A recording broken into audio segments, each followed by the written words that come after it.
Howdy, folks, and welcome. And minus you can notice that we're minus Alex, the burrito slinger here.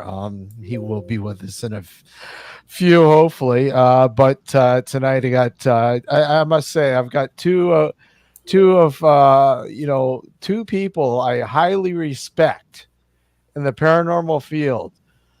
And I must say, it's really good to have both of you here. You guys have never been together on our show together ever. So this is Nope. this is a this is a first, man. So this is really cool, man. See, Simon already picked it up. Keith and Richard. Keith Richards. Welcome, Keith Age and Richard Palmisano. Thanks, guys, for coming on. Well, thanks for having Hey, us. yeah, thanks for having us and happy birthday.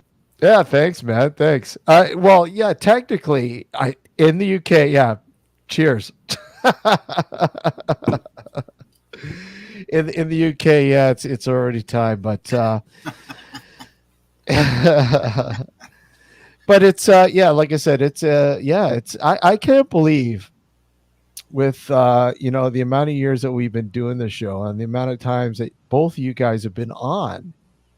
You've never been on the same show once, Well, but we blame you, Steve. I mean, you're the well, host. Right, yeah, you suck. You just well, gotta of ask. course. Well, of course. But yeah, but it's like it's really hard because I mean, both of you guys you're busy guys, man. You're just really busy guys, Yeah, I agree. right? You're busy. Yeah. Um, Keith, you've been nonstop. You've got a lot going on. You've had a lot going on. You still got a lot going, and you're going to have a lot more going on. So I mean, quickly, just throw some stuff out. What's going on? The biggest thing I got going on right now, we're shooting a new TV show for Beerscape Entertainment called Bourbon Spirits. That goes on till late December. They get it sometime next year. It'll be on the new YouTube streaming. You're kind of cutting out a little bit on us, Keith. How about now? Can you hear me now? Yeah, you're good. Okay, so Bourbon Street Spirits. What was it called? Sorry, Called Bourbon Spirits. Bourbon Kentucky Spirits. Yeah, bourbon. yeah. Bourbon. Even though this is Tennessee, uh, uh, but got some really great stuff that we've captured already. Looking forward to people seeing it coming out. Of course, we got the Non-Con 7 at Post Town, totally free for everybody to come out and attend or free to set up. It's our way of giving back. In Jason Snyder, Harold, one of the most haunted schools in America. Those spirits are hitting your audio, Keith. You keep cutting out. Still cutting out. I don't know what the problem is there. It's probably good old Kentucky getting ready to have a Richard, how about you? I know you've had you got several books under your belt, and you've been investigating for 40 years. I mean, what's new? What are you What's going saying? I'm on? old? No, not at all. Not at all. Yeah. Don't worry, boss. I got you beat. Yeah.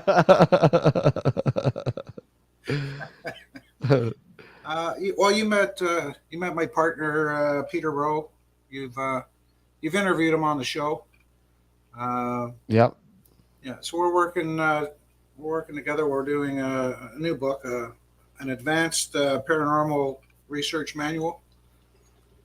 So we've been working diligently on that, trying to get that done. I mean, people are going to do this stuff. There's a lot of tips, a lot of stuff they can use in a book like that. I mean, there's 100 of them out there, but this one's got some interesting stuff in it. Well, I mean, knowing you and the way you approach it, it's probably like pretty much grassroots. Yeah, it's. I just want to share how I do things. Yeah.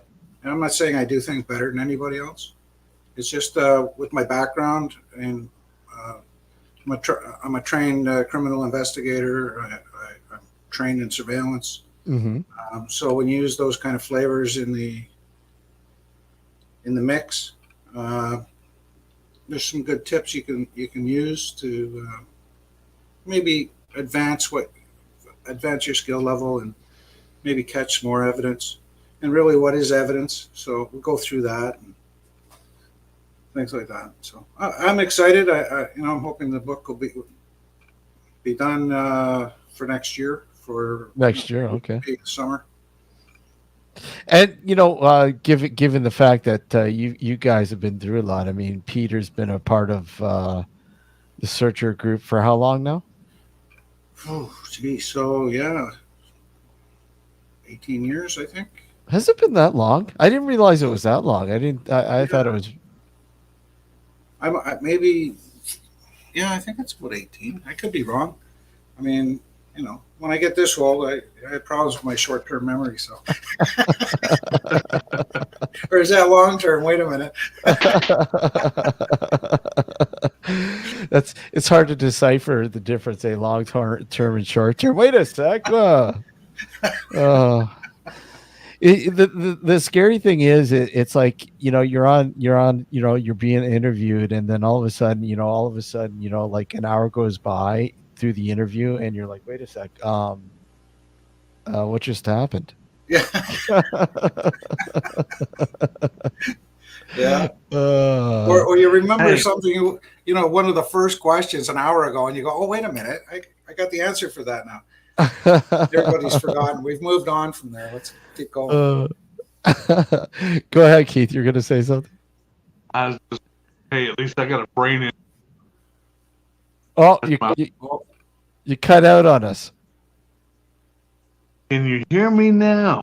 I can hear you, but you just keep cutting out for some reason. Don't know.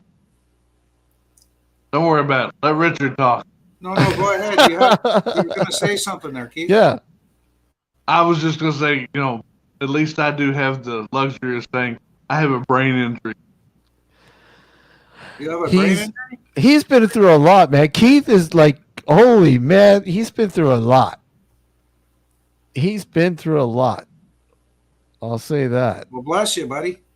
I mean, keep. No, I'm fine. It just, you're talking about short-term memory, and just I get up here at times and go, what were we talking about? You know what? At least you have an excuse. I do that, and I don't have a brain injury. So that's what I said. At least I get up here and say, hey, I got a brain injury. He's got an excuse. Yeah. Oh, God.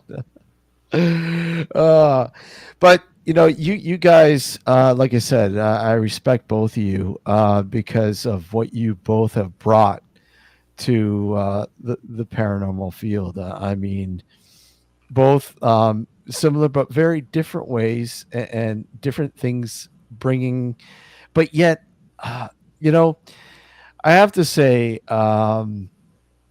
with Keith, from what I remember, it was like, here's a guy who in the beginning and still now, Keith, but in a different sort of role, teaching and showing and educating people about the paranormal and about the like how to investigate and different investigation techniques and your experience and methods and the way you brought it. I always enjoyed the way you did that.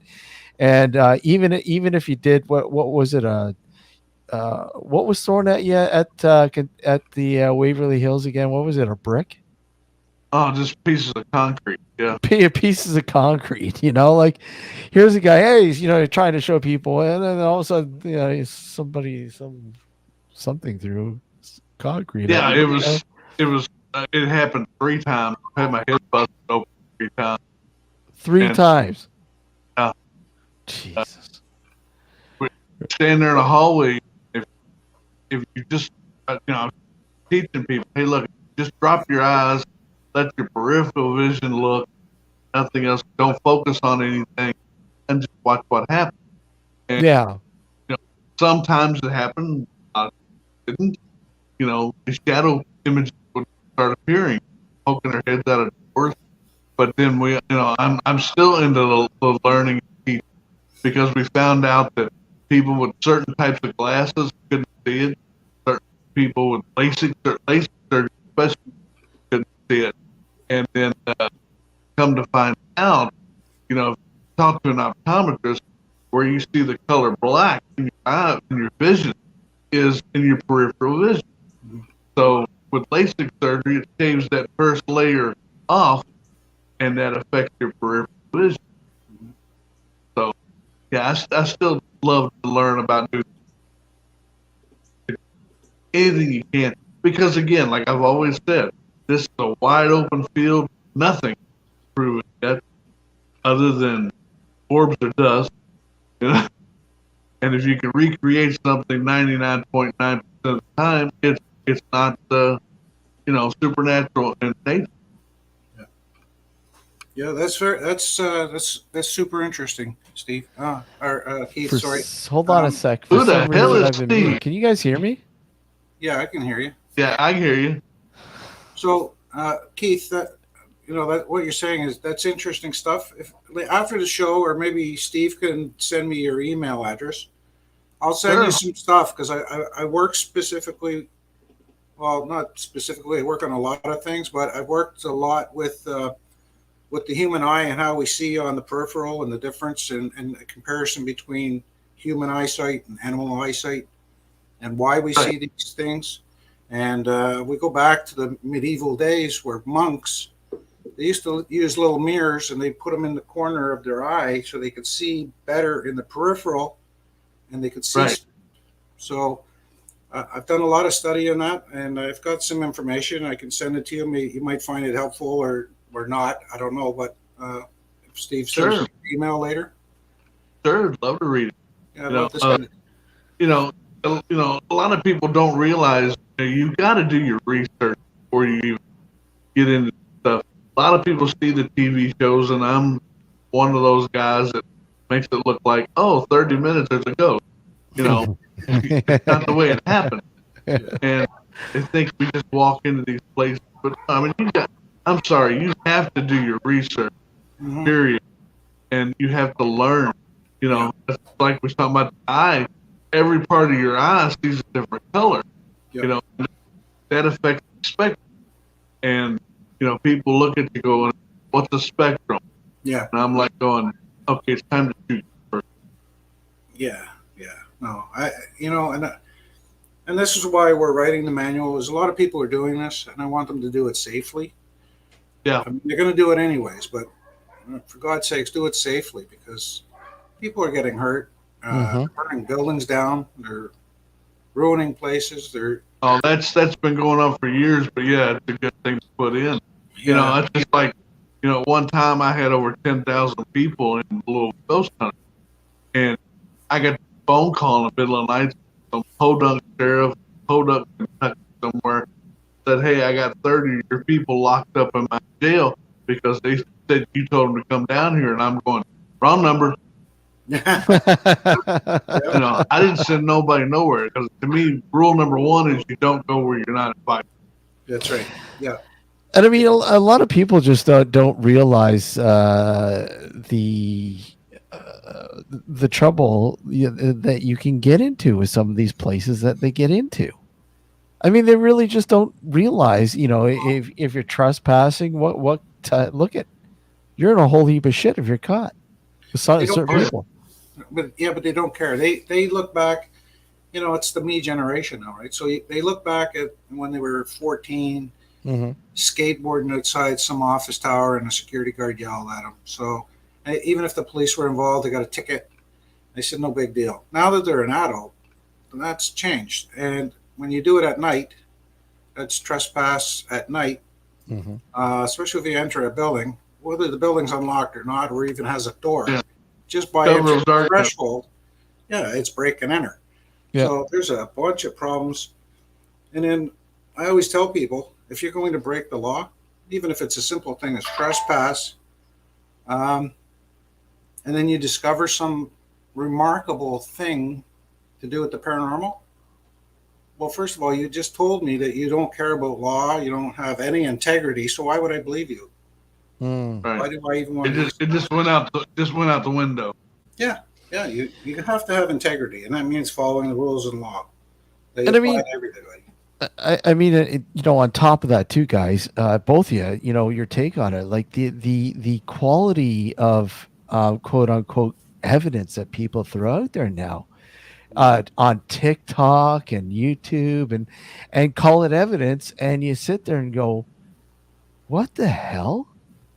You know, I don't know what you guys think about like a lot of the stuff that's being thrown out there, Yeah, and being called evidence. yeah, Well, and it's also gotten to the point where everybody wants to be famous, Yeah, well, and yeah. they think, if I just put something out there, like, me, I am not an orb person at all. Yeah, I don't think anyone is. Yeah, and I see all these pictures of orb, or look, I've got a flying vortex. I'm going, it's a hair. Learn your craft. Yeah. Learn what the camera does and how it operates, and what a Mhm. flash does, and what 2 mil flash to a 5,000 mil flash. What's the difference? And they're going, why is the hair blowing around? I'm like, going, there's stuff you can't see that's blowing around all the time, and it just kills me when people go, look at this, I'm talking to an orb with a face. I'm going, no, you're talking to a dust molecule, and if you're talking to it, you need help. yeah, yeah. Well, Ye- yeah. I mean, I have photographs that are and video that is so spectacular nobody's ever Mhm. seen, because I wait till it can go into a book, or if I have the right venue to put it out. I never use YouTube. I certainly wouldn't put it out on Facebook. You're just going to have all the wannabes going, well, that's this or it's that, because they're trying to claw their way up to a TV show or something, and it just makes them look Yeah. stupid. But Yeah. Well, I'm the same way. I have never posted any evidence on YouTube or even on Facebook for that, because of the fact, because I've contracted TV shows and stuff like that. This new show, it's nothing earth shattering or groundbreaking, but it's the fact of, hey, this is how it's really done. mhm. And what we did capture, we actually captured the old fashioned way, Yeah. with a thermal gun and pictures and, and some video. I tell you what, we got video in a ballroom, Mhm. total darkness, and I hate green night, and so new cameras have got black and white, and you can see so much better and crisper image. And we actually captured about 4 seconds of what looks like two shadow people on a guitar dancing, Wow. started playing old time music, Wow. and it lasted for about 4 seconds, and the cameraman was looking at it and just going, Yeah. and as this thing is moving around, he forgets to move the camera, pan the camera, just because it was great stuff. Yeah. And we got some great thermal captures in hallways, and it just blew my mind. So, if you go back to the old way, I mean, God, back in the 70s, I can take. Here's one for you, since you're an ex-officer. Graphite, throwing it on the windowsill, or throwing it on the ground to watch see if anything happens. We've since updated the flour, but that makes more of a mess. Yeah. Yeah, we use we do a mix of old school as well. We use talc. What we do is we rip the garbage bags open wide and lay it down as a tarp, and then we put the powder on it, and it's easier to clean up. You just pick up the four corners and throw it in a trash bag. But we've caught some good images with footprints through it. We have one image in a place we were doing. This was some years ago. It was the outline of a slipper, a woman's slipper, but you could see the 5 toes, Oh wow, It was bizarre. Right in the powder. Cool. Yeah. that is Yeah, cool. we did it once with flour, and we got dog track. Oh yeah. Dog Yeah, trash. dog track. Not just one, but all the way through the whole length of where we put the flour down. That's Wow. cool stuff. Yeah. That is cool. I haven't put flour down in a while, but the last time I did, I made sure I had a dust buster. Yeah. It does. Gotta have one of the. Got a a paranormal talcum powder's best friend, a Yeah. dustbuster. Well, Hey, just like rock and roll tape. Yeah. that's another thing you got to keep in mind when you go to you ask permission to get into a place. You got to treat it like it's gold. When I take my team in there, we leave that place, if not like we found it, or even better. We always clean up. We take our garbage. We take all our coffee cups. We take everything with us. Take it home. We don't leave them with our mess. Yeah, and there's people nowadays though that don't even think about doing it. They think I'm No. here. I paid to get in here, and I can do what I want. Well, that's just wrong. It is Like wrong. you said, people are going in and setting fire. I mean, people have been doing that for a long time. Mhm. If you look at Central State up in Ohio, that was a great place, Mhm. fantastic place, and it burnt to the ground. Yeah. Oh, And wow. then there's another a house in Ohio that was considered quote a haunted house in town, and his kids kept messing with the owner of the place. They broke in on him. He shot him. You got one dead and two wounded. That's crazy. Now they're haunting the place. Yeah. Holy Hey, crap! hey, Alex, how are you, buddy? What's going on, man? Uh, How's it going? good. Hey, mine's bigger. Mine's older. This is older. It's funny because talking about that, I remember we were investigating the Grand Theatre in London, Ontario. Richard, I'm sure you're pretty familiar with that place. That's Small's theater. Yeah. Ambrose Small, and the legend is, well, he disappeared, right? Yeah. And the legend is he's probably buried in one of his theaters, and the Grand Theater being one of those theaters that they think he might be buried in. He might have been killed and just thrown away. But anyways, we were in there investigating one night, and we were wrapping up, and I remember we left, and we're driving home, and we were going down one of the main streets there in London, and all of a sudden, I'm going through an intersection, and all of a sudden this white car goes wailing through. I whack it, I T-bone the car. And everything was just like a blur after that. But after I got out of the car, I thought the car was on fire. It was smoking and shit like that. But it was just the safety powder shit all over the place. And I get out of the car. I don't know where my glasses are. I'm like, holy fuck, what the hell just happened? I get out, and I just see the other car. It hit the traffic pole in the corner there, and it was a fucking cop car. No, it served him right. He should have slowed down. Oh, but anyways, but I'm thinking, okay, is that fucking theater? Is it cursed? Like is that a part of the curse of Ambrose Small? Yeah, I don't know, man. Makes you wonder, right? I have a file on him. I think you stretched a little bit there, Bubba. I have a Hey, file. But you do bring up a good point. Yeah. In the 90s, late 90s, the boom hit in the early 2000s. Yeah. Ghost Hunter came out in 2004. We came out in 2005.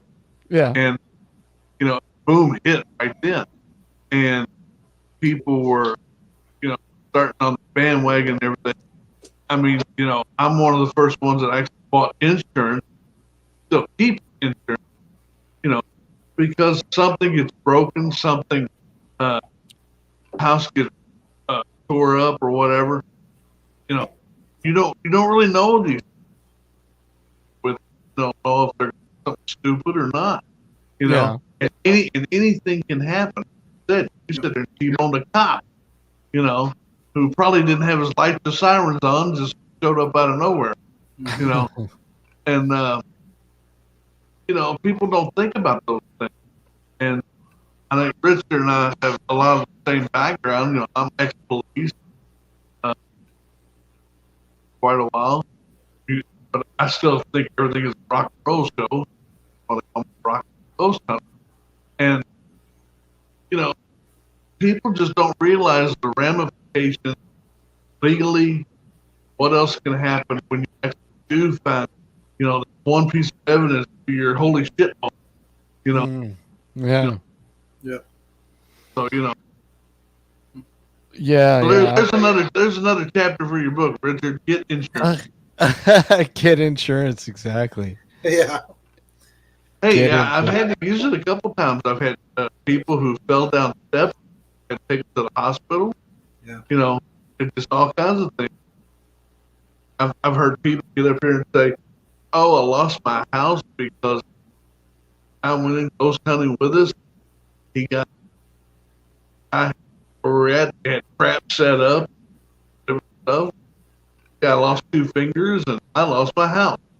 Oh, yeah. Yeah, that's why I don't work with anybody except my own team or an associated team, and we all sign waivers. You're responsible for yourself. If you fall down dead, I'll bury you on the spot, and I'll come back and talk to you later. But, Yeah. Or at least hope to talk to you later. Yeah. Not for signing anything, Richard. Let me get my recorder out first. You know. Oh man. Yeah, but let's face it. Exactly, Keith. I mean, there's a lot of shit that happens, and this is another thing that people don't take into consideration these days. That's a major thing right there, and it's so overlooked. You know, I mean, you're first of all, you know, a homeowner or a business owner is giving you permission to go in, and then the homeowner comes in or business owner comes in and finds out, hey, you drank 27 beers, 3 cases of vodka. You know, who's going to pay for that? yeah. You know, well, first they contact. That's who's on the hook for it. You know, and you know, I've had lamps broken and stuff that replaced. But then again, I've also gotten up here where people have said, we have Satan himself coming out every night. Oh my God, I walk in there, he's got a TV from 1962. It's giving off so much EMF. yeah. And I'm like going, oh my God, this is just an instant fear cage. Minute you walk.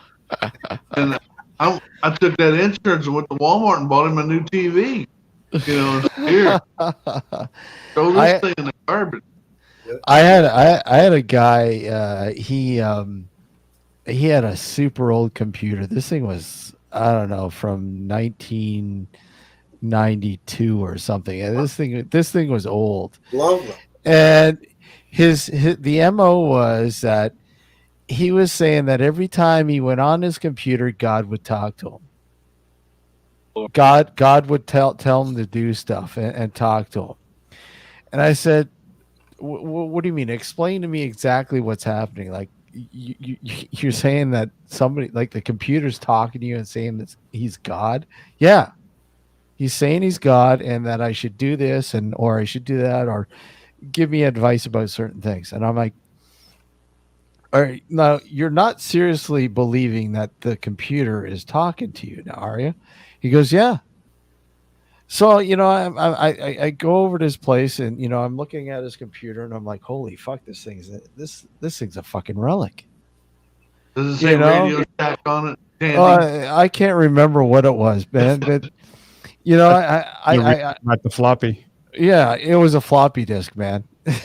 It was a floppy disk. It really was. 8-inch or 3-inch? Yeah, I don't know, but it was a floppy disk. So I'm like taking base readings of this thing, and I'm like, holy fuck, they're shooting off the fucking wall, man. I mean, and I asked him, like, how long do you spend on this computer?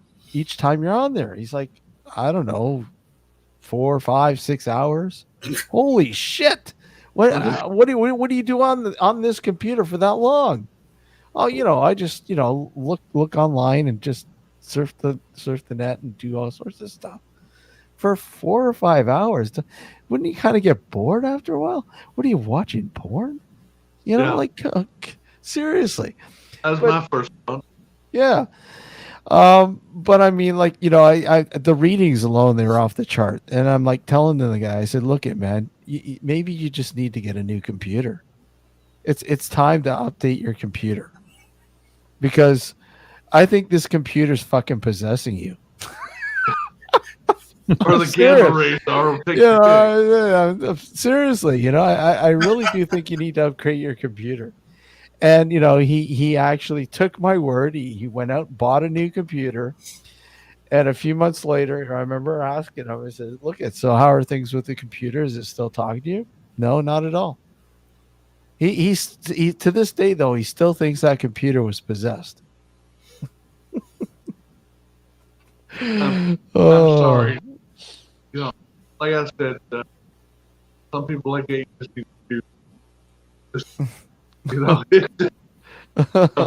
That's like the people who claim to be psychic. Yeah. There's only 4 I've met in my career that I was okay. They have, but the ones that go, ooh, I'm on, do the whole act and everything. I'm like, just shoot them down. Just put them out of their misery and don't pay them no more money. Yeah, like you, Keith. There's only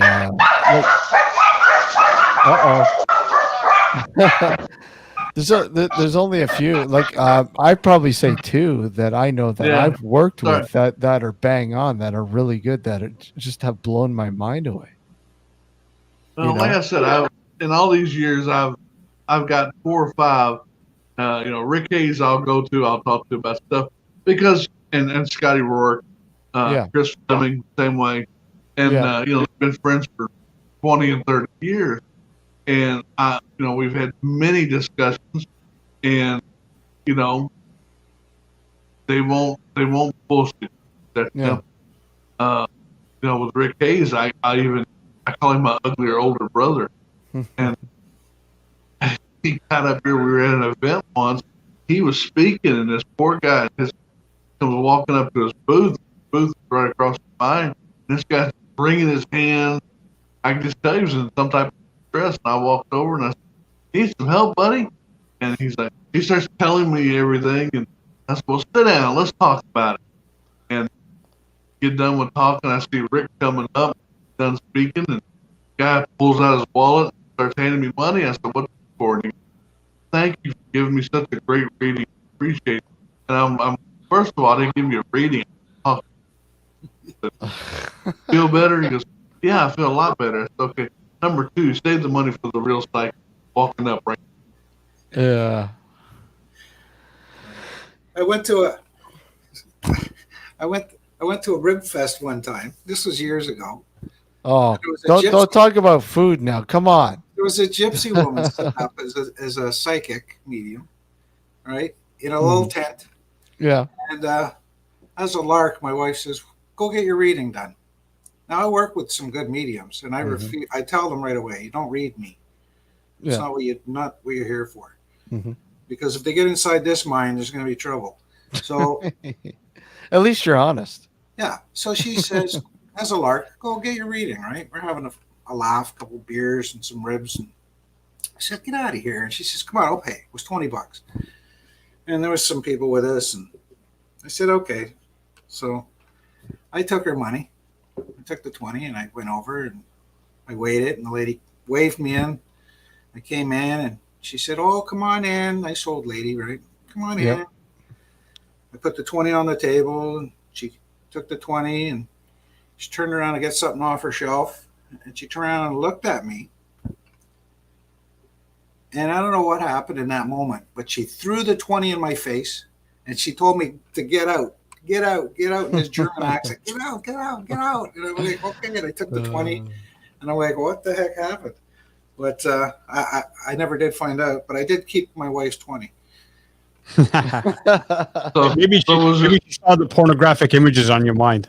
Yeah, I don't know what's going on, man. But yeah, so the gypsy psychic was her name's Zelda, but her real name was Julie. I don't know. Maybe. The moral of the story is keep the money. Yeah, keep your money, Yeah. or just go ahead and burn it. One of the two. But yeah, no, it that's a whole nother nature of the beast. That people are gonna scam, and if they learn just how to do some of the tricks, they make a lot of money, and that's Yeah. a bad thing Yeah. for the whole field. Yeah. And people get up there and say, are you psychic? I'm like, I'm as psychic as fucking bored. If I was, I would have ducked when things have been thrown at me. Or I've done won the lottery and said, hell with all this. Exactly. I always say I'm as psychic dumb as they come. Well, that's Yeah. I say Yeah. that too. But I have to tell you something, and it's weird because I'm not psychic at all. But Mhm. I don't know, being immersed in this stuff for so long, there are moments. Do you there's a question, guys. There's a question right there. Do you think investigating and researching and being a part of this sort of realm, do you think that and I kind of think that we're all born with the ability, and most of us lose it, and some of us retain it, and some of us sort of just don't know how to tap into it. Do you think? Oh, so you're saying we're stupid? Thanks. No, not at all. No. But do you think that somehow this sort of patches in, we patch back into it per se, maybe? Richard, I'll let you go first. But I think it's possible because the brain is just it's a supercomputer, but it's a receiver as well. So depending on how it's wired, I mean, the brain sits on a spectrum, right? You have people that don't even know how to tie shoelaces to guys that can, build a car out of an old coffee table. So you have that entire spectrum going on in there, and it's all about frequency. So it's possible. I mean, you can take certain medications, certain drugs, so start different neuron pathways in your brain. So maybe being immersed in this sort of thing for a long time can create those pathways where you start making some type of connections. It's just I'm just throwing a theory, making a theory up as we go along here, but I really don't know. But I mean, hey, look it's good. I mean, look at this. This field is a bunch of theories. It's all theory, yeah. It's all theory. theory. Every All bit of theory. it is So I theory mean, and conjecture. That's it. yeah, So based on that, Richard, it's possible that if you practice, you could also build those neural pathways. hmm. You Well, yeah, I've got a been problem told with that. Yeah. because unless you can make those connections, how do you practice? I think it's one of those things where, and this happened to me once a while back, where I kind of went into an involuntary trance state, if you will, like when you kind of get dazed and you're kind of looking out into nowhere. Yeah. And I was with someone when this happened. In other words, we you just were having a bored? What's that? In other words, you were bored. Yeah, pretty much. But it was one of those scenarios where I went into that trance state and we were having this conversation, and I sort of started saying stuff that really resonated with the person I was with. Mhm. That I wouldn't have been able to if I hadn't been in that state. Now, to practice, you would have to know how you got to that state.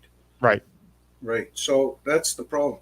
Like I can tell you right now as a medium, and I'm not a medium, But as how mediums operate, uh, judging by uh, EEG uh, analysis of the brainwave patterns.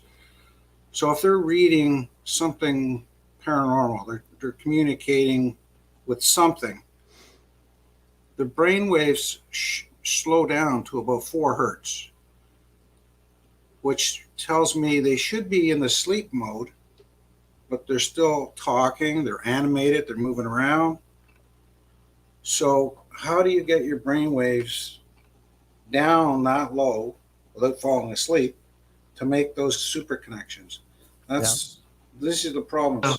It's like I had Bill Chappell build me something one where it read your brain waves, your respiratory, several other things, your heartbeat, your pulse. But you'll put your hand on a machine, and with Rick Hayes, we got up here and tried it out with him.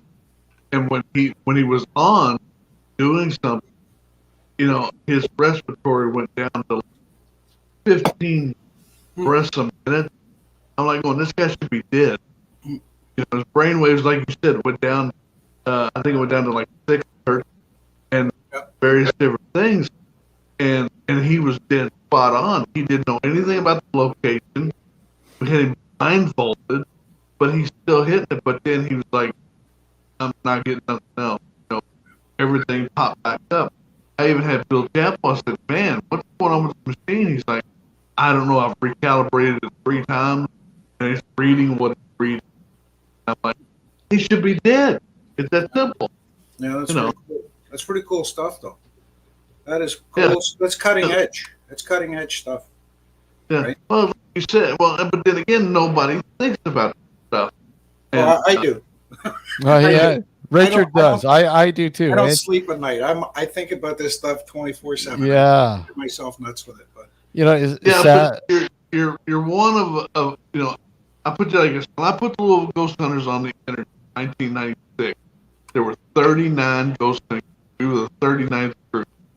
Habs was 36. Okay, 39 groups in 1996. Yeah. Now there's over 1 billion. Oh yeah, everybody and their dog. Everyone and the dog. Yeah, and half of them are defunct.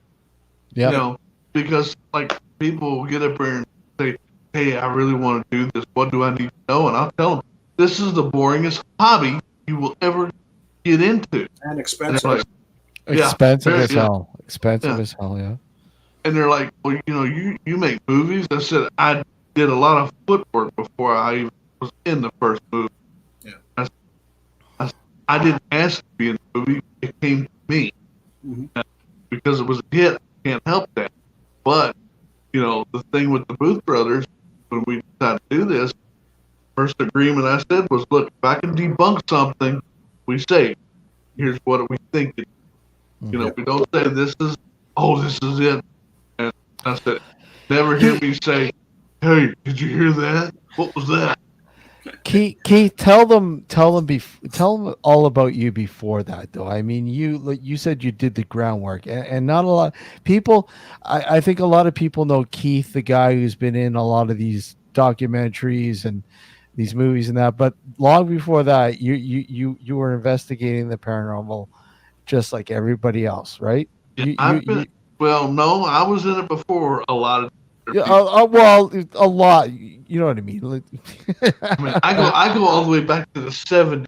Yeah.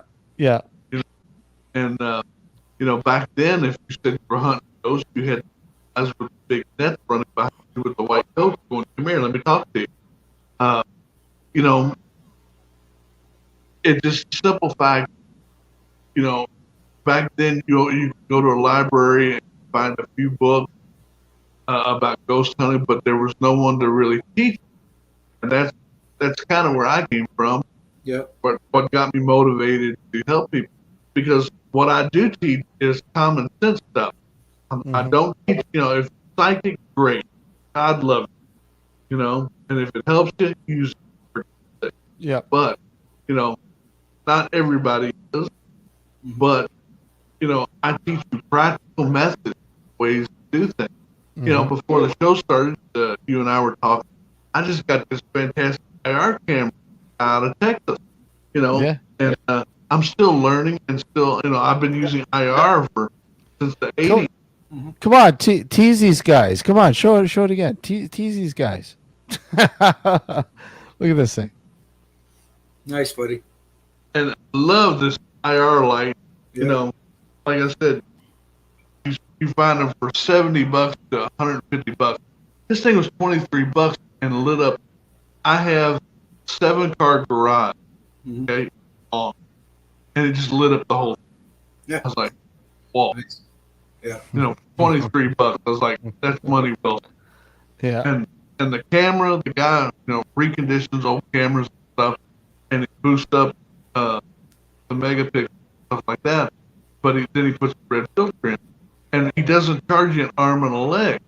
And you know, you look for an infrared camera decent, and you'll see them. They start at $300 and $400. Yeah.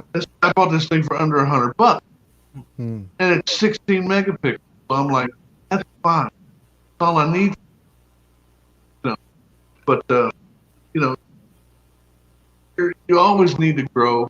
You know, I'm discussing things with Bill Chappell now. I'm sorry, I have ideas and things I want to do and what might work, what might not work, but I don't have the electrical engineering side, you know, of how to actually physically do it. So, you know, talking to him right now about doing sonar. You know, Yeah, me too. Yeah. you know, and it's something I've thought about since the 90s. Yeah. But, you know, hell, who could afford sonar? You know, my very first thermal I bought it was Army surplus. You know, we had the old DPL canisters, we had to mix gas, you know, and all this other stuff. You know, I still got it, you know, somewhere. But you know, Lord, it weighed 10,000 pounds, and you know, you couldn't really walk around with it. I know. You had to set it in one spot, say, hopefully something catch. And we did, you know, but you know, that's back when it was all gas, before, you know, microchips came out. You know, people don't realize how much this industry has grown because of technological advancement. Yeah. You know, Even remember the using 35 millimeter camera. exactly. Yeah. Mm. You take 200 pictures at a location, and it's cost you $80 to get them developed. Oh, God, it costs more than that. All garbage. Yeah. You know, Yeah. I still remember when I was going to film school, and this is when digital was first coming out. And I remember a Panasonic digital high-end digital camcorder, like professional industry, was going for about 10 grand. Yeah. You know, 10 grand bottom. And it was only 5 megapixels. You know, and you're like, holy fuck, man. Now compared to that to now, you're like, wow. Yeah. Yeah. You know? I still love the 35 mil, believe it. But, you know, digital is more economical. Yeah. You know, I still It is now. It is now. And now that they've got a lot of the glitches and bugs worked out of it, you know, people say, well, can I get a 10 megapixel camera? I'm like, well, I wouldn't. They're like, why? I said, because with only 10 megapixel, the camera is going to try and fill in blanks that it doesn't understand. Exactly. It'll still do that. Yeah. I said, you know, you need something with at least 15 or above. Yep. And, you know, and I said, and then you really still need to scrutinize your pictures no matter what. Yeah, like that. Look at the lens on this thing. Here's Eh? a 35 mil. It's Nikon F. Tells you how old it is. Yeah, look at that lens. That's Hey, a he thousand. Hey, Richard, Was are you it- trying to compensate there? Yeah, What is it, 1,000 millimeter? That's a 1,000 mil. Yeah. yeah, it's 1,000 millimeter. I have to Man. Look introduce you to my little friend. Can you say Napoleon? Oh, But no, you know, and but still, it's like today. I was in the doctor's office. My wife goes, "Look at this picture. What do you think?" It's a picture from the '60s, a black and white one, of a mother, her sister, and 4 kids running around the lake. outdoor daytime shot, and yet there's a ghost behind the mother. And I looked at it, and I said, pareidoia. What do you mean? I said, well, that's a bush behind her. And if you look at other parts of the bush, the other face. Well, what's the body? I said, it's real simple. That could be anything that they don't remember was behind them. Yeah, exactly. I said, this picture's over 50 years old. Yeah. Yeah. And then there's a newer shot of a couch with a bright light right next to it, a lamp, and it looks like there's a child curled up on the side of the couch. Just what this? I said, that's light and pattern on the couch. It just makes it look like there's something there. Yeah. Just the way the light's hitting. And she's going, well, that's because you're a photography major. I said, no, that's just common sense and learning what the camera can do, and what it picks up, and what it doesn't pick up. I like what Sab says here. I don't know if all you guys see it here. I posted it. It's interesting. It's interesting what he says. I can't see it. What do you think? The singularity is occurring, guys. It won't be long before humans and technology merge and become a super race. Yeah, not me. I'm out. Okay. Yeah. You know what's going to happen? Imagine here. I'll give you a scenario of the future. Right? Self-driving trucks, self-driving cars. Yep. People with microchips in their head with Google, and so you can look up data. While you're bored on a bus somewhere. Mm-hmm. But nobody has corrected the problem of hacking. So imagine a hacker gets in your brain, tells you, hey, God. Your neighbor's spouting off, you need to go shut him off. And so you walk over and plug the guy. Or the self-driving truck decides to hop the curb and drive 6-7 miles down a busy sidewalk. I mean, let's fix some problems before we get into the stupidness. Well, isn't that called a Manchurian Candidate? Yeah. It's a new form of brainwashing. Yeah. Yeah. It's so true. It's so and true. what's bad is when they do figure this stuff out. Now you're going to take on the whole legal system, and they'll create laws and this and that, and nothing will matter for nothing. Yeah. Because somebody will come up and challenge it or something, and then it'll be right out the door again. But then 10 years after that, somebody comes up with something new. And, that's great for technology, but, I'm sorry. I don't want to get up here and go, here's my SD card. Front loaded. Front loaded. We're Canadians. No, Keith. It's the 3-inch floppy. Do you want me to bring my camera lens back? Hey, I've got my old ColecoVision still that has 8-inch floppies on it. Look, Richard. You can bring your camera lens back, but Alex has got a larger burrito anytime. Yeah. Hold on a minute. You just said he's got a 3-inch floppy. Yeah. Well, yeah. I mean, we can go back and watch the film. But we're Canadians. God. We've got this figured Now he's in the porn. You do the etch-a-sketch. It's okay. Look at Keith. We don't call him the 70s porn guy for nothing.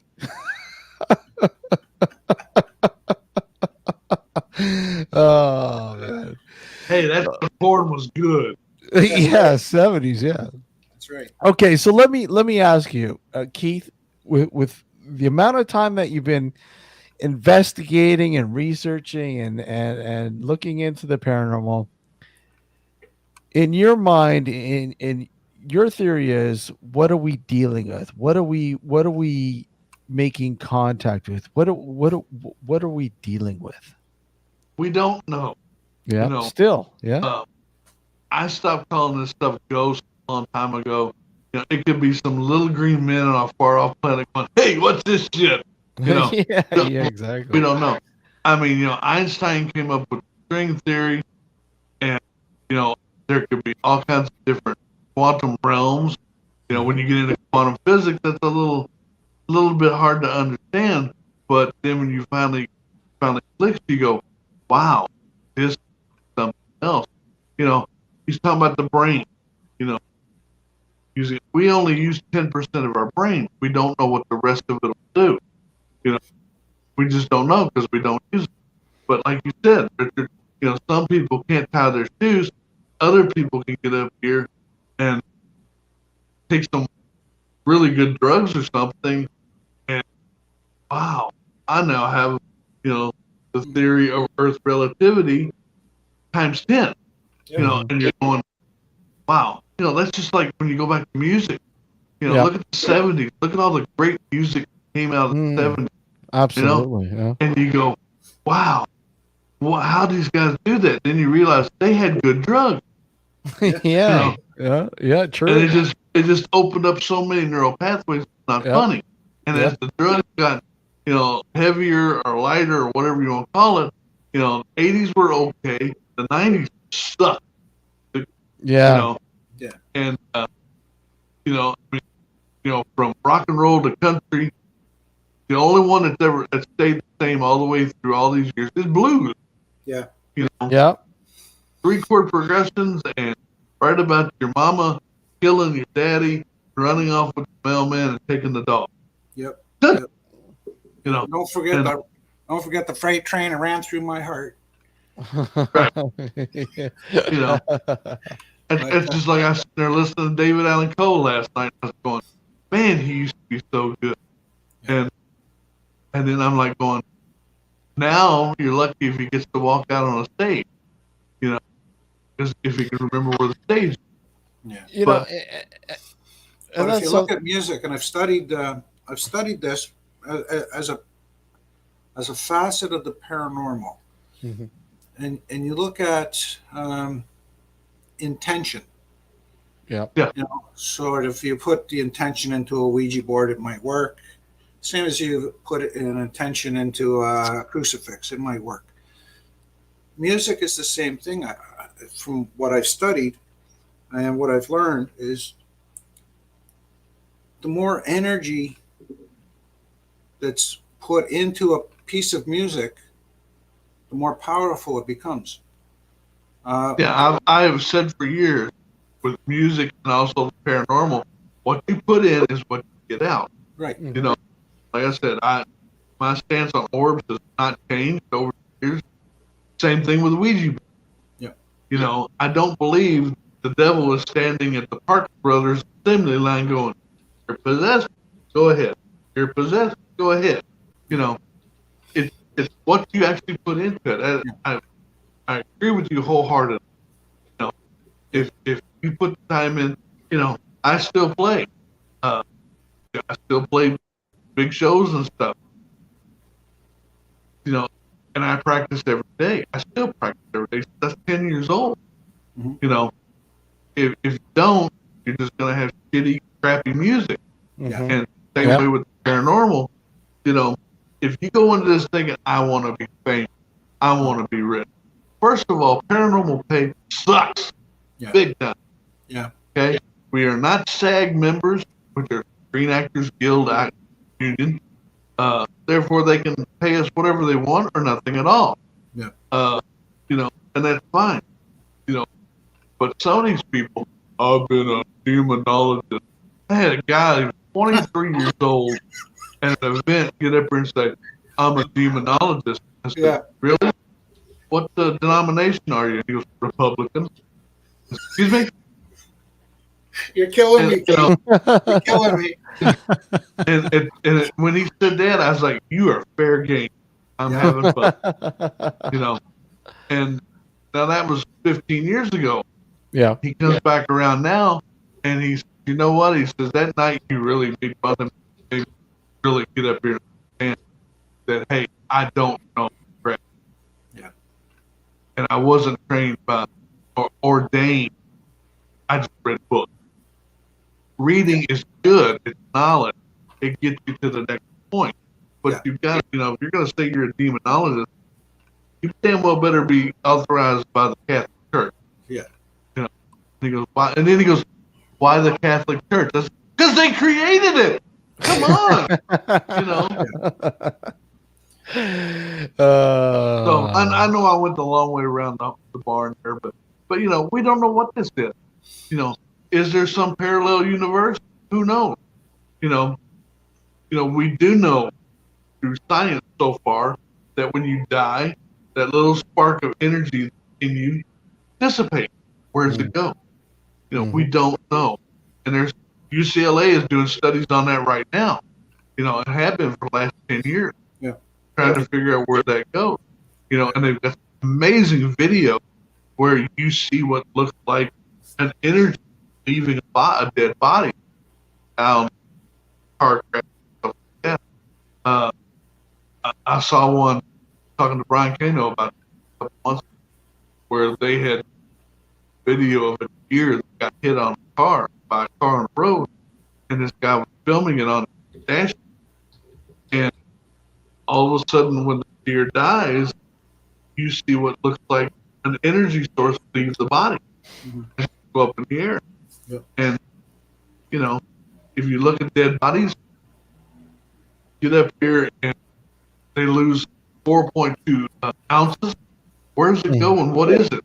Why are they Yeah. losing? Oh, the McDougal Yeah. experiment. Yeah. Yeah.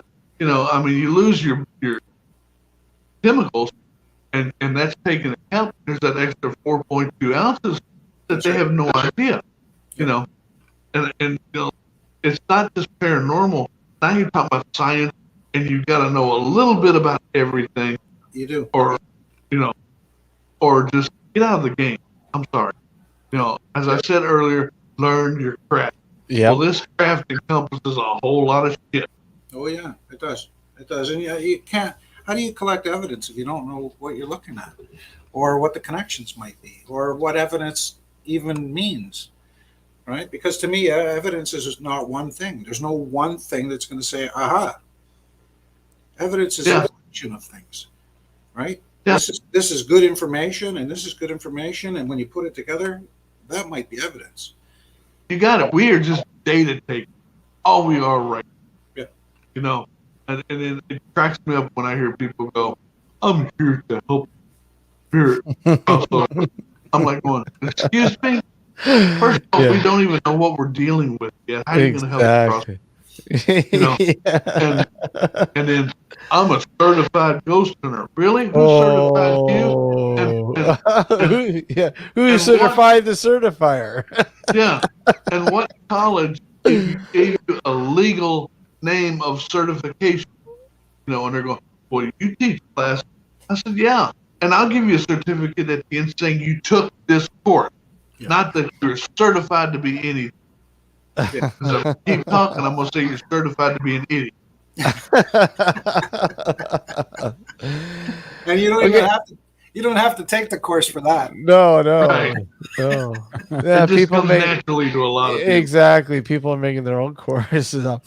Okay, Richard, I mean, out of all your, your knowledge, experience, your investigations, your research, let's hear your take on it, buddy. Well, I agree with Keith. We don't know, but as investigators, even when you look at a criminal, Steve's gone. So Yeah, you probably went to the washroom. criminal investigator, we have to make some assumptions. Otherwise, we can't even start an investigation. We have to take the liberty to assume certain truths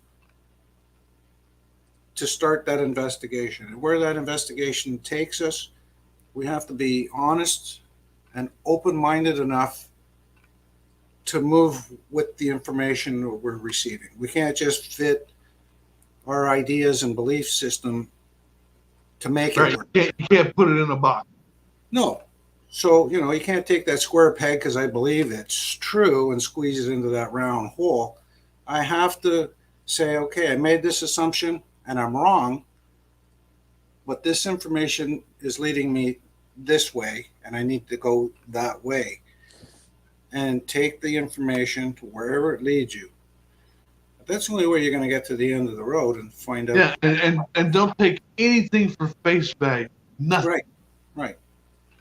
I mean, I've had experiences that tell me that uh, spirit exists because they were very personal. They were deceased relatives that only knew specific information that nobody else could know. But even at that, I can't say 100% that nobody else would know. Yeah, how do you quantify that? You know, Right. Right. you can't because it's intangible. You can't grab it, you can't feel it, you can't hold it. Right. You know, and it's like these people sitting there going, "Oh, I'm here to help," and they go, "What are you here for?" I'm like, "Look, I'm here to catch lightning in a jar." Yeah. You know, if I can capture this, you know, it's just like Bigfoot. You know, I was years ago. There's a certain well-known Bigfoot hunter who had me on a show because I was one of the very few people who had a thermal camera, and he wanted me to come out with a thermal camera. And he said, "Would you go hunting with it?" Sure. Would you bring the thermal? Sure. What else would you bring? Quarters and this, that, and a 36. And he goes, "Why would you bring a gun?" I said, "Well, let's see. You're telling me about them throwing boulders and trees at you while you're sleeping. I want you to protect myself." And he goes, "You'd actually shoot him? You'd actually shoot Bigfoot?" I said, "Well, first you got to prove to me Bigfoot exists, you know." And I said, "Number two, I can't think of a better way to say, hey, this by blowing its head off, dragging its carcass out in the woods." Yeah. And he goes, "What?" And then he hung up on me. Well, you see, in certain states I've read, even though they can't prove Bigfoot exists, you're not allowed to hunt them. Yeah. It's illegal. So you got to watch where you're shooting your Bigfoot. Well, this was before laws were passed. Yeah. But you know, and a lot of people say, "Man, you're harsh on a lot of this stuff." Well, you know what? I'm almost 60 years old, and I've been doing this since, like I said, late 70s. I'm allowed to be hard, especially when you look at all the, you know, there's some TV shows you just go, "Oh my God," you know, and there's other ones that are good, that actually show what true ghost hunting is, you know, and it's basically, like I said, it's a boring hobby because we haven't proven it, but because we are data takers, we're hoping someday one person will come across that one thing and go, "Oh, there it is," Yeah. you know.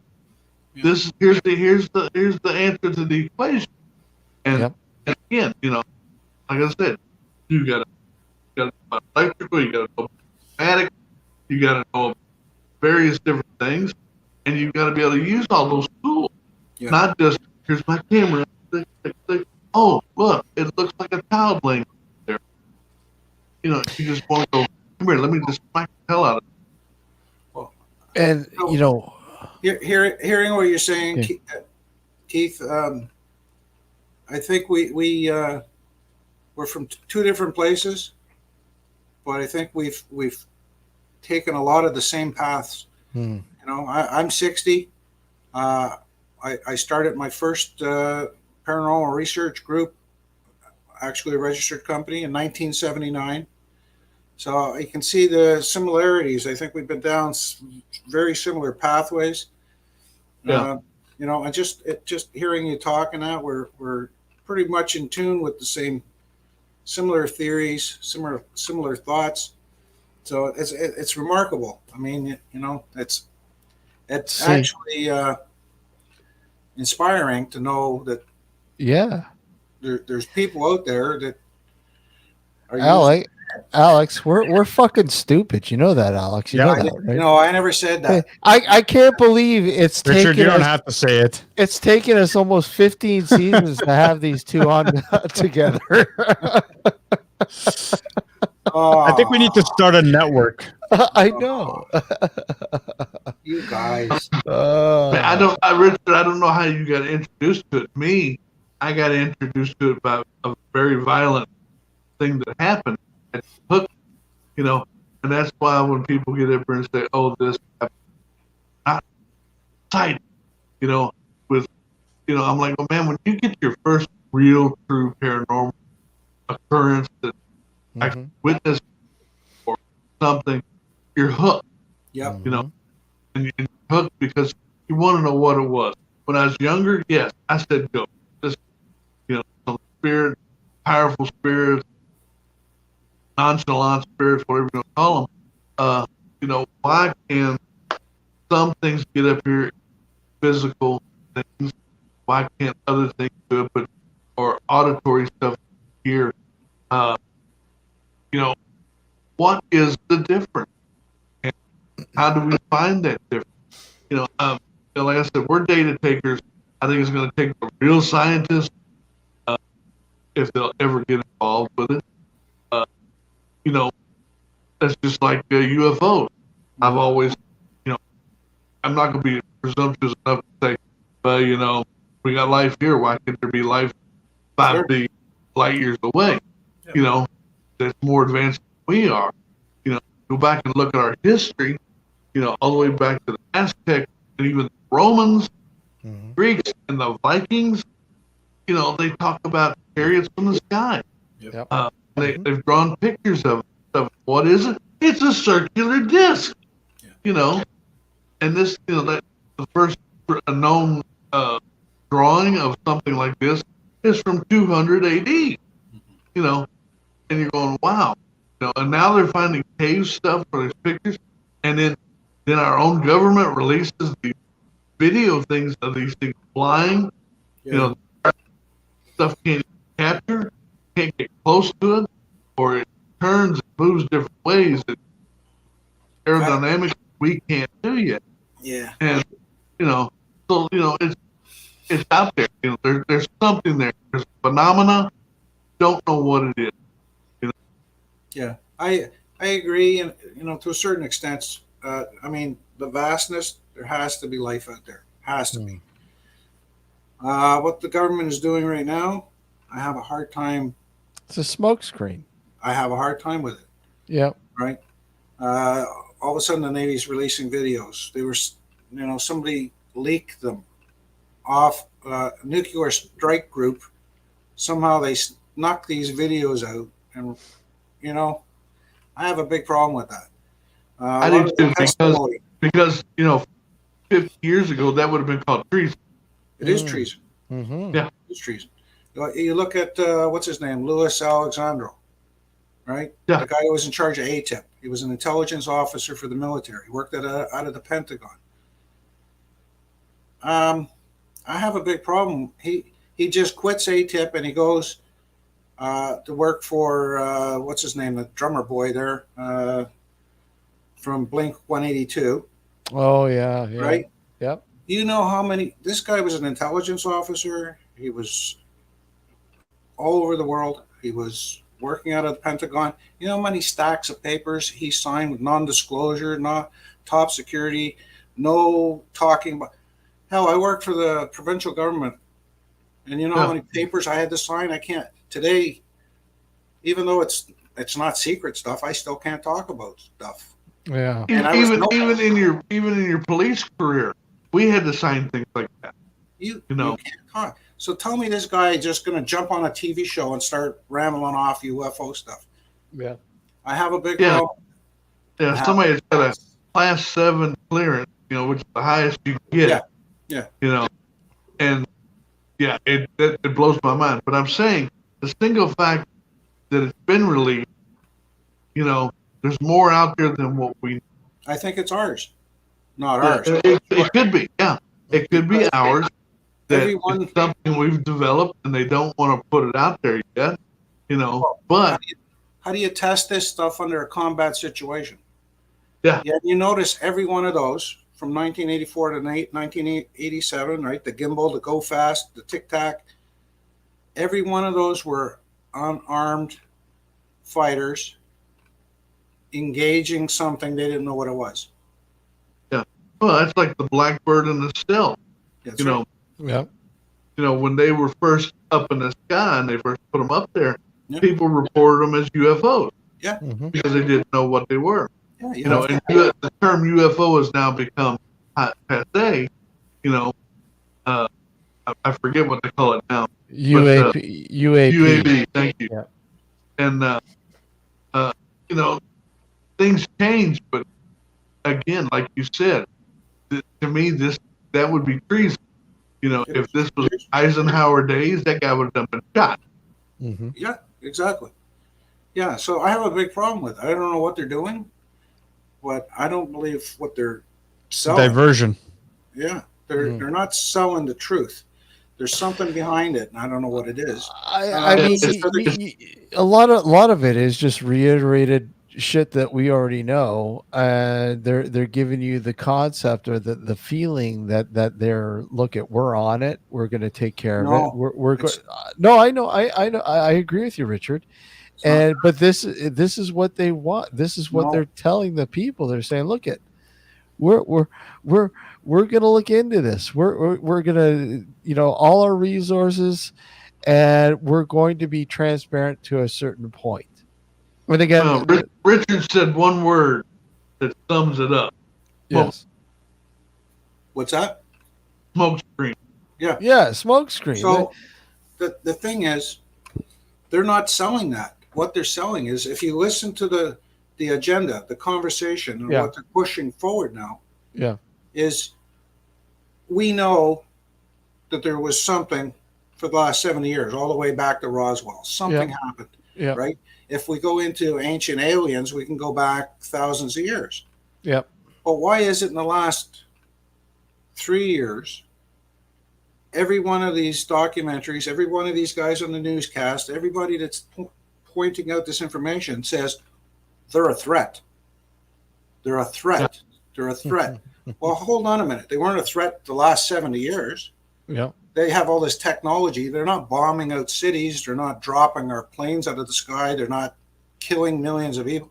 But all of a sudden, they're a threat. Right. So where's that agenda going? That's going so it can boost arms sales. Well, you guys have a space force now, right? Yeah. So are we gearing up for a red flag situation? Hey, the aliens, look, they bombed New York. We got to go to war with them, right? Now we're getting somewhere. We got to build all these things and spend lots of money. Give away your rights. Can we expect something?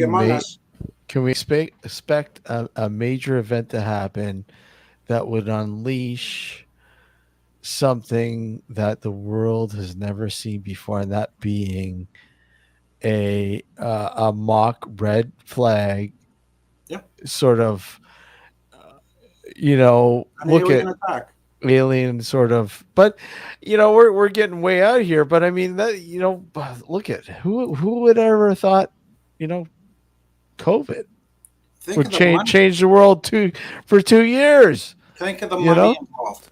If we had an alien attack tomorrow, think of the money involved. COVID has changed the entire landscape. Yeah, changed the whole landscape. Right. We would have to boost our technology.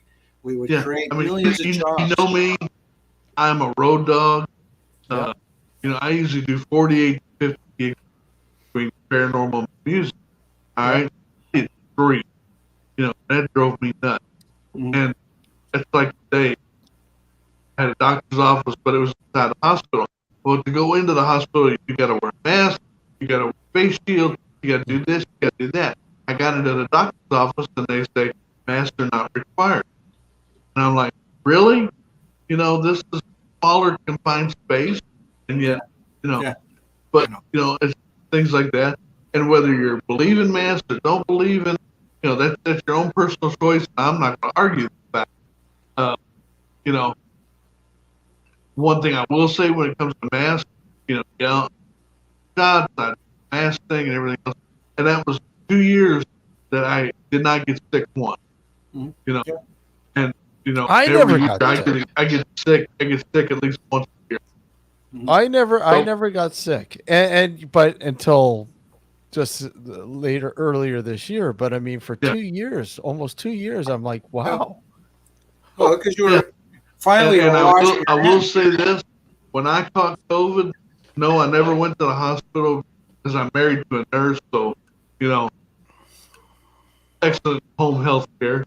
My oxygen levels never dropped, but that was the worst flu-like symptoms I've ever had in my life. And I remember you telling me that. I remember asking you. You were pretty knocked out, man. I remember you were saying. I was down for a month. It Yeah. felt like my bones were breaking. Yeah. You know, and yeah, I mean, is this some type of germ warfare that's put out? That when it comes to the government, I'm not going to get into president and all that other stuff. I think all need to be pulled out of their play. Period. No term limit. No, don't get no money from no outside source. Here's your pay for what you do. You're working for the people. Period. Mhm. Like it was when it originally started. But I think it's pretty much the way it is all across the world. They're in it to make as much money as they can.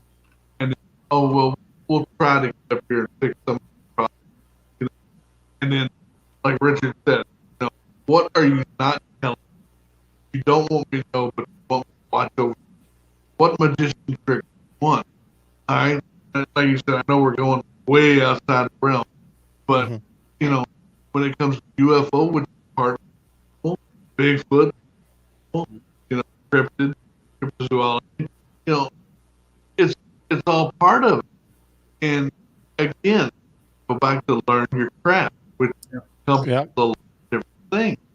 I mean, that monster lens he brought out. Some people look at that and go, "What the hell is that?" Yeah. I sit there and look at it from my phone, and I go, "Wow, he's got a 1,000 millimeter lens there on a 35 millimeter camera." Because this is what I'm into, and this is how I make a living on. Yeah, Richard, that's a mighty long ledge you have there. right. Thank you so much. Richard, if he says you got a pretty mouth, run. Oh yeah, I got my finger on the delete button. Oh, Exit. Click. Yeah. I need more Jack Daniels. Hang on. He's got the tickler. He's got the tickler. Oh, the tickler. Oh no. It's not your business, Alex. Oh man. You gotta tell me where that where you went to go get that reading, Richard. Let's see if I can find that lady. Well, this was years ago, man, in Scarborough. Oh, Scarborough. Look for a lady named Zelda/Julie. Yeah, Yeah. Scarborough. The Scarborough was, tarot reader it was Rib Fest. at a Rib Fest. Yeah. Yeah, they're all over the place, man. Yeah. Fucking Rib Fest and it's just like music festivals. You'll see one in there. They still have one. I've yet to come across someone who's very, very I don't accurate. see. I don't think any of them. I went to a couple of them, and I just, oh my god, really? Okay, hey, whatever. Alex I introduced me to one. Sorry? Alex introduced me to one. She's fantastic. Amanda's good. Amanda's good. Don't get me wrong. She's good. But I've never actually had a reading with her, so I can't say. But the ones that I've gone to, I've all been shit. Well, the first thing about mediums is, well, first you have to find an actual medium and not somebody that's passing off nonsense. Yeah. But then you have to understand, mediums they're all different, and they all have their own limitations, right? So I work with another woman. Her name's Michelle. She's accurate, but if she gives you a date, that date is always exactly 100 years different for some reason. She'll give you the date, and you look up the history of it, and she's exactly right. Only 100 years. 100 years. Different for some reason. I don't know why, but she's done it to me 24 times. So now it's just, okay, whatever, and I just correct the data because. So have you stopped asking her about dates then? No, she just throws it out there, right? They can't. Oh, okay. She just Sometimes throws they it out. can't Okay. control what they're telling you, or if they're doing automatic writing, stuff like that. But yeah, or they're reading it wrong. They're putting their interpretation on what they're getting. yeah. You know, And it, the other it's, big problem with it's mediums all are that, speculation. You know, it's still like you said, it's all speculation. Mm-hmm. And well, you yes know, and no. Yes and no. Oh. well, I'm saying, you know, if they're saying, okay, I'm getting X, Y, Z, this is what I'm, you know, and if you believe them, like I said, like Scotty, a few others, you know, I believe what they're telling me, but it's their interpretation of what they think they're seeing or hearing, or feeling, and Mm-hmm. you know, again, if you get up here one way measures, because most of these people who are psych media world are going, ooh, I hear this, I feel this, pain, you know, and that's part of the beat. Mhm. But you know, as we were talking about earlier, if we had some way to get up here and read what their physiology is doing while they're doing all this, you know, that's it. We've stabbed, but we have no clear way. You know, Well, eventually, I think the government will step in and start taxing on yeah, stuff, cracking down on, you they know. probably will. But I know that Alex. I worked with a medium years and years ago. Alex knew him. You remember John Yeah. from the mansion? Yep. He was one of the best mediums I ever worked with, and we were working on a very long term project, and it actually became my first book I wrote. And it was interesting because not 100% of the time, but a great percentage of the time, I would have my digital recorder going, and he would be communicating with something, and he would say, "There's a male here. Mm-hmm. His name's George," and my digital recorder, when I play it back, I would hear him say, "There's a man here. His name's George," and then right behind it, George. So he's accurate. He's telling me, because I'm getting it not only from him, I'm getting it duplicated on the digital recorder. Mm. Yeah. So Right, you're getting validation from Yeah. something that is scientific. I yeah, wholeheartedly agree with that. You Mm-hmm. know, that's what we're talking about, dealing with psychic. And they're going, I'm hearing this, seeing this, feeling this. We can't quantify it. no, really. we can't. We can't. Yeah. We have to take the word for it, roll it around in logic, see if it makes sense. Look at it historically. Does it Mhm. make sense? And don't forget, sometimes mediums can be um, concerned about perception. They can be uh, confused about things. They might take the easier path. For example, I had a medium come into the building. I knew the history. She didn't. And she came in. She looked around. She said, a woman, stabbed herself. And she looked and she said, in the bathroom. Now she's second guessing. She's visually seeing the bathroom. She sees the woman stab herself. She realizes in her head, logically, most people commit suicide in a bathroom. So she said bathroom. Historically, a woman did stab herself, but it was a time before there was a bathroom there. It was a bedroom. Right. So she's second guessing her gift, and she's saying because she sees it physically, she says bathroom. Yeah. And that goes back to what I was saying, they're putting their own interpretation Yeah. too. So But that's only human. That's Yeah. only human. Right. And you've got to be able to get up there and navigate Mhm. those, which way do you feel? Like you were saying earlier about, with research and everything, you've got to figure out, do I jump left, do I right, do I go through this hoop or that hoop? Yeah. And the only way to do that is through research, which now becomes history. You know, you had this. It's a lo- Yeah, yes. that's like next year I'll be filming a thing about the Bell Wit.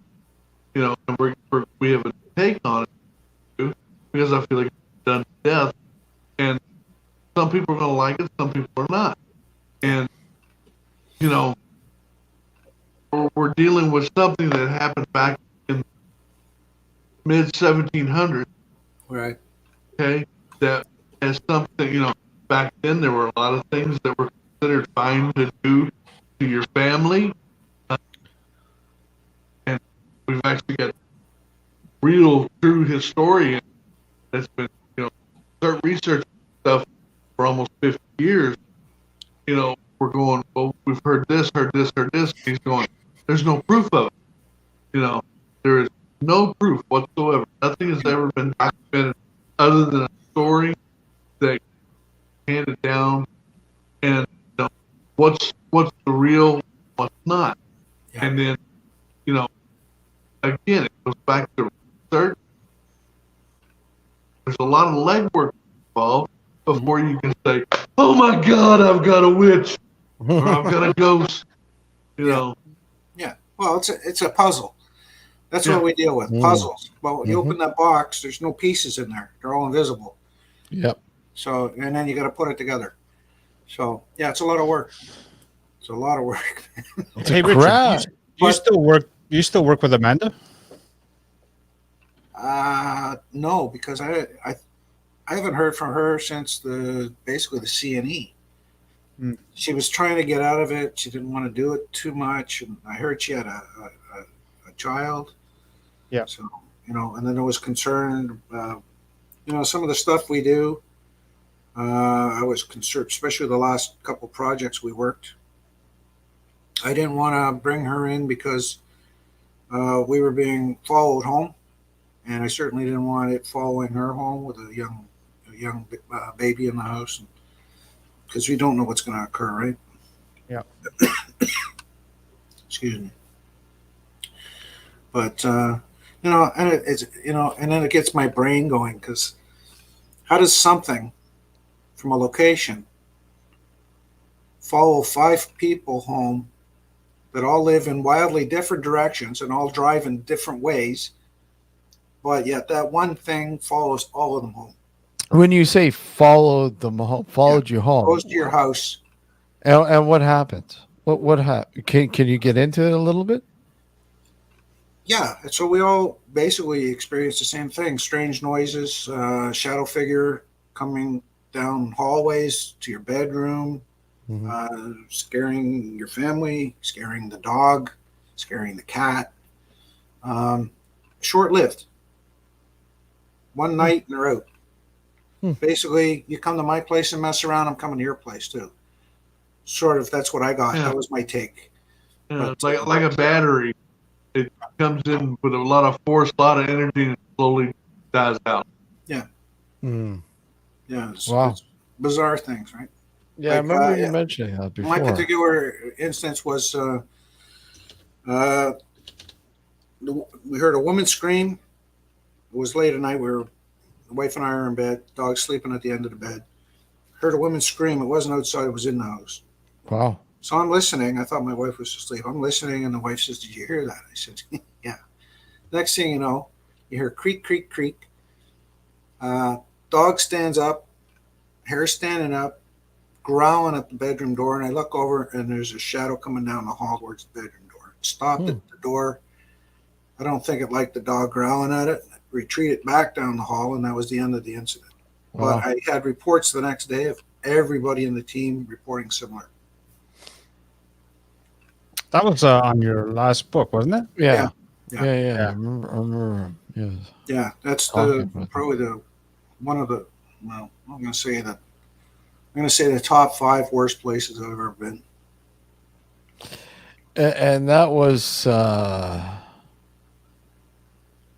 no, yeah, we won't get into the location. I remember you were telling me which location it was. Yeah, pretty I got some freaky. great photo evidence from there.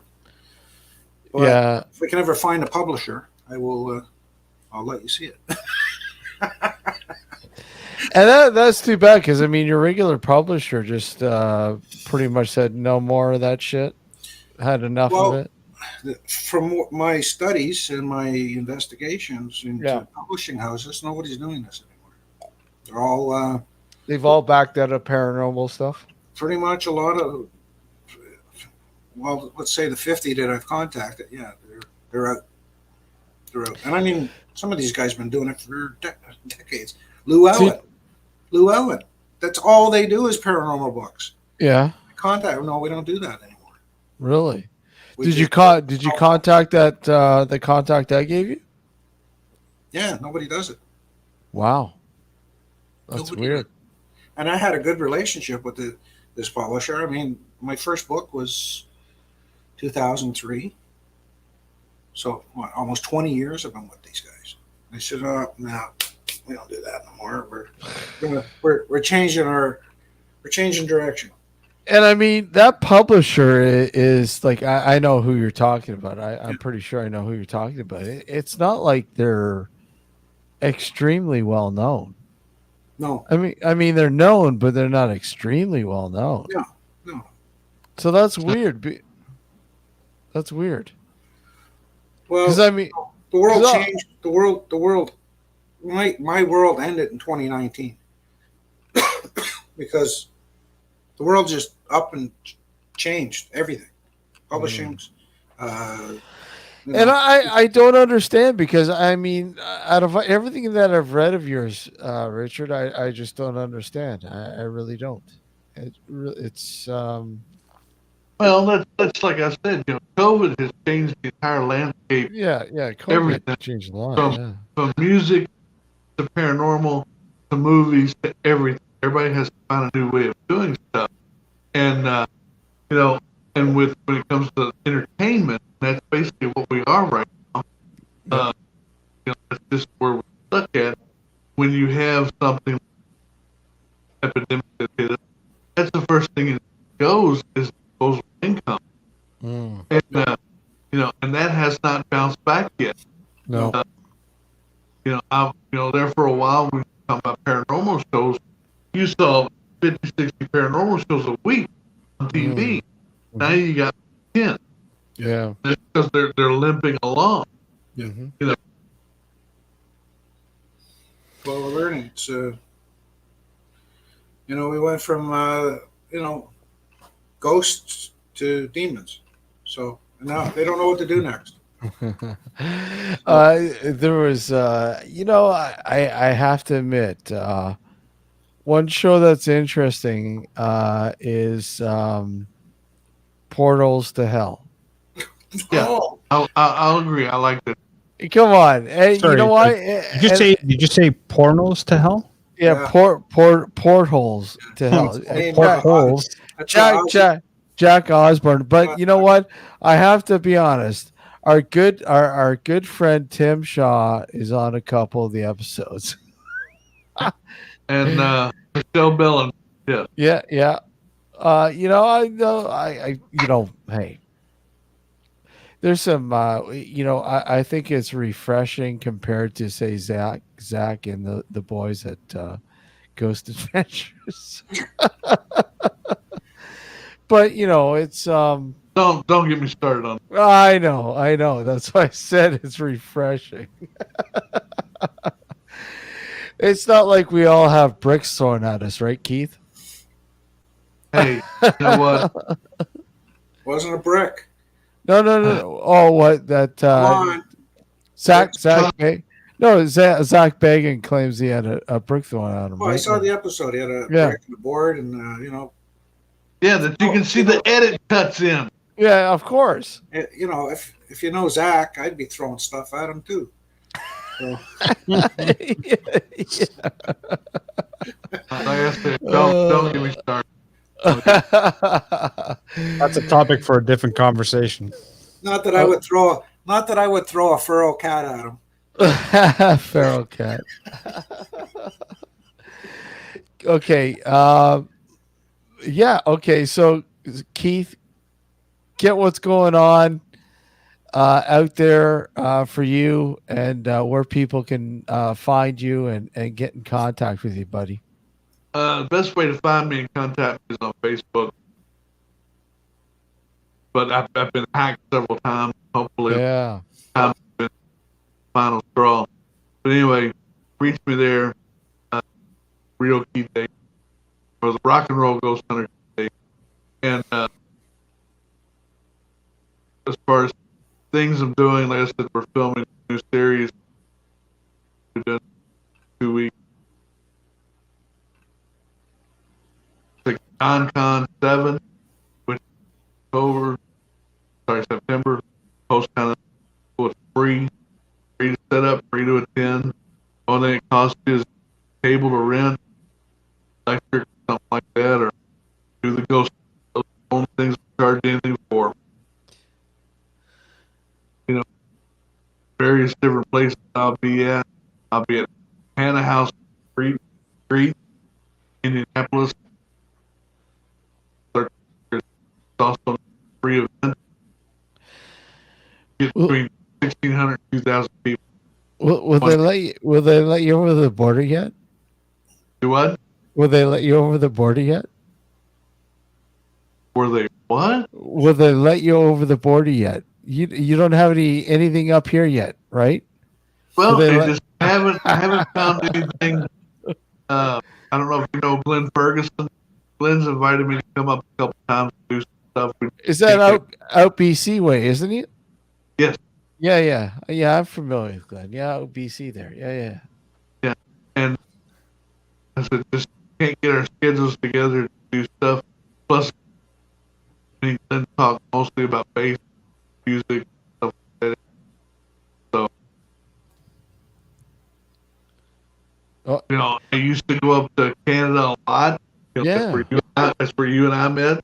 Mm-hmm. Many years ago. Finally, we finally met at Paracon 2009. The Can-Am Paracon. Finally, we finally met after being in contact for a little bit of time before that. But finally. I think the very first time I was on your very first show, 2000. Well, no, it wasn't 2004. It was 2009, I believe. It was a few months before the Can-Am was going on, because we started the show in 2008. Hey, okay. Yeah, but you were, I had you on. I think it was like late 2008, early 2009, and then things started to spiral. Hey, I could tell you something happened last week. No, I know, but still, like, I remember being in contact with you well before that, before the show, and I remember, Yeah, I mean, we were talking to each other on MySpace. MySpace. We were talking a lot. I remember, because I was following what you were doing, and we had a lot of mutual friends. I mean, you look at you were doing a lot of the shows that I was helping producing Laura Moon's show. I think you were on Laura Moon one time. Laura Moon's show and Ghostly Talk. Remember Ghostly Talk? Oh yeah, I still talk to Amber. Amber and Scotty and the guys. Amber there. calls me her illegitimate dad. Yeah. So for crying out loud, man, we've had a past, but I mean, it was finally great to meet you in 2009 at the Paracon, and you know what? Hopefully, if all goes well, I'd love to be a part of your 60th, buddy. Hey, love for you to come down. I would love to be a part of that, man. That'd be great. And then another thing I got going on, like I said, the filming this year is taking up more of my time. Yeah. And first weekend of October, I'll be in South Carolina. So, like con, I've done 15 cons this year. They're slowly starting to come back, but yeah. Richard, get your information out there for all the viewers. How do they get a hold of you, and what talk about your books and all that fun stuff? Yeah, you can get a hold of me through Facebook, or you can go to my website, the Searcher Group, or you can email me at richard@thesearchergroup.ca, and you can just go to Amazon and or Chapters, whatever you're into, and just Is Chapter still around? Yeah, It's scary. It's scary it's though. or I don't know anymore because I think it's actually like Kobo. I think Kobo just kind of took Yeah, over but that realm. you know what? I think I seen one of Richard's books at the world's biggest bookstore. There's a classic. What's up big at that bookstore on Bloor? BMV. BMV. Oh yeah. Yeah. BMV. Yeah. Wow. I Yeah. got all of Richard's books. Some of them are signed with Yeah, dirty saying. There's dirty stains. I've got a couple. One of them says, "Stop stalking me." Yeah. Well, I don't know if I ever told you this story or not. When I finished the book at the CNE, Yeah. Canadian National Exhibition, and they brought us back, and we were doing lectures there. They gave us a 101 seat theater, and we were doing lecture after lecture and talking about ghosts from the CNE. And Yeah. So one of the lectures, we did the lecture. Lectures usually last about an hour, maybe give or take 10 minutes. And so we were done. And I told my brother and one of my teammates there, he said, cover for me. I gotta go to the bathroom. So I rushed out of the theater, down the hall, into the men's bathroom. And who's right on my tail is some woman from the theater. And I'm standing at the urinal. She right up next to me. She says, "Can you sign the book for me?" I said, "Lady, I'm kind of busy." Yeah. Like what? Well, you kind of had your writing utensil in hand already. Yeah, hold this for me. Well, yeah, Are you sure it was a lady? yeah, it was. Well, I think she was my greatest fan. Yeah. Poor So she was Richard. kind enough to wait outside for me. Let me do my thing. I signed the book for her. That's cool. See, I didn't have to follow you into the bathroom to get you to sign my books, though, Richard. Well, she was worried there might have been a back entrance, and I could have snuck away and Back have the entrance. book signed. So, no, I get it, but There's a reason why you I know Steve has a few things in mind at the time. I think he still got that quart of Jack Daniel bottle. Hey, I was waiting for you to bring that up, buddy. For your 60th, I'm not gonna show up without a bottle. Well, I never forget that. I was walking around with this bottle, and you were like, "You're gonna share that?" Gave me a drink, and then I just killed it after that. You're like, "Can I have that?" Oh man. Hey, But look. you also have one of my T-shirts. Yeah, that T-shirt, I wear it with pride, buddy. Yeah. It's just one of my favorite. I dare you. I dare you to say it. What is it? I dare you to say orbs again. What is it? Call an orb one more time. I dare. Yeah, call it an orb one more time. I dare you. Yeah, exactly, man. I got an orb story for you. Oh no. No, I'm leaving. This is an actual. This is an actual. This is an actual I story. can't. Sometimes in the paranormal, we're on the fringe. Yeah. But sometimes, as deep as you get into that fringe, there is another fringe. And this was one of the strangest things. So my brother works on the team with us. He's the analyst, and he analyzes everything we do, from audio to video to surveillance. And we were working at the Scarborough Guild, if you remember that place. Yep. And we're in the old part of the house on the second floor. And we've got a static camera set up in the hallway, looking all the way down the hallway, and there's room doors on either side. and there's no one in there. We're downstairs. And we're having a bit of a meeting on what we're going to do next because we're going to go to the tunnels. And so there's no one up there. And this orb, about the size of a basketball, comes over the top of the camera, dips down, and goes down the hallway. Mm-hmm. Lands on the floor and wobbles like jello. There's every color of the rainbow in this thing. And it slides into one of the rooms. And that's it. So And we don't know- you visually saw this? No, it's on the camera. Oh, on the camera. Okay, camera did the whole thing.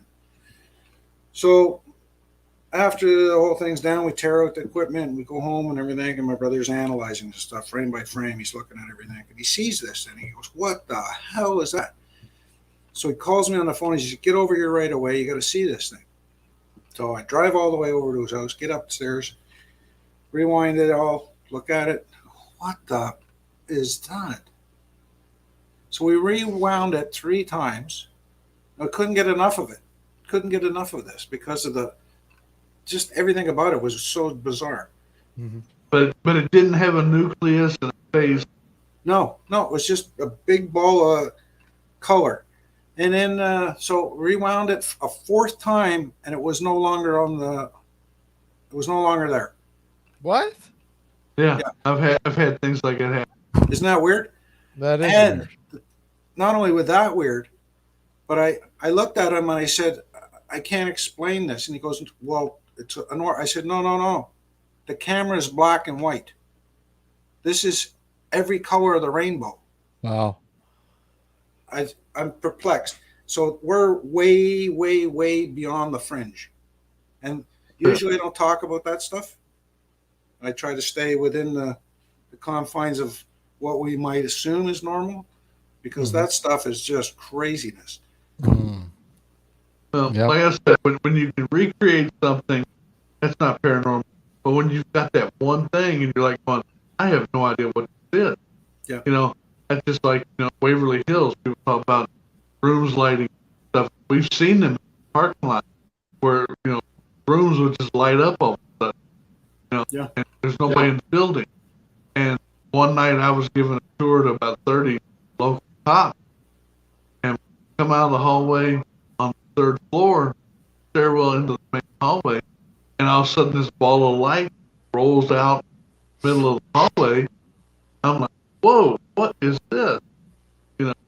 I'm thinking ball lightning, different things, and then it starts going on down the hallway, but it's lighting up the hallway as it's going down. Next thing I hear is 30 guns being pulled behind me.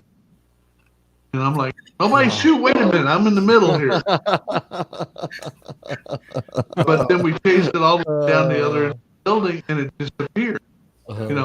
I have no, you call that an orb, call it an orb. To me, it's some type of energy source. We don't know what it is. Wow. And, in all these years, I'll say I've got one orb picture, but it's not an orb. It looks like a bell.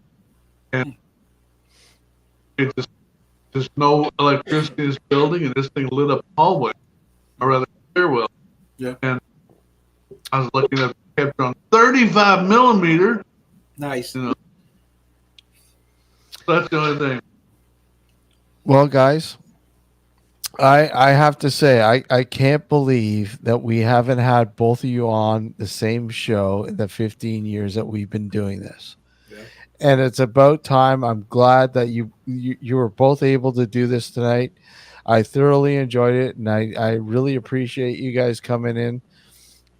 You guys are, I respect you both, man. You both have brought so much to the paranormal, and I hope a lot of people out there realize how much you guys have both brought to the paranormal. Thank you for having me. Thoroughly enjoyed it, Richard. I love talking to you and finally get to meet you. Yeah, it was, pleasure was all mine, Keith. Like I said, I think we've walked the same paths for a lot of years, and the more we talk, I think we're going to realize that we've come to a lot of similar conclusions about things. But I have to thank Alex and Steve for bringing us on, and Steve sharing his birthday with us. Yeah. Even though it's tomorrow, right? Yeah, it's tomorrow. Yeah. But hey, But I still, appreciate it, and thanks for thinking of me. And well, of course, man. Like I said, I was looking for you online earlier. You weren't online, and then finally you popped up. I said, "Ah, shit, I'm gonna message him." And same with Keith. Keith was live. Okay, I gotta message Keith. I got the two guys I really would like to have on tonight, man. And again, I'm sorry it was short notice, but guys, I really appreciate it, and thank you for coming on. And Hey, thank you both for having us. Appreciate it. yeah, Always a pleasure. you guys are the best, and take care and stay well and be healthy, guys. so Y'all have a Sydney, good night. take Good care, night, guys. guys. Thanks Bye, so guys. much. Good night.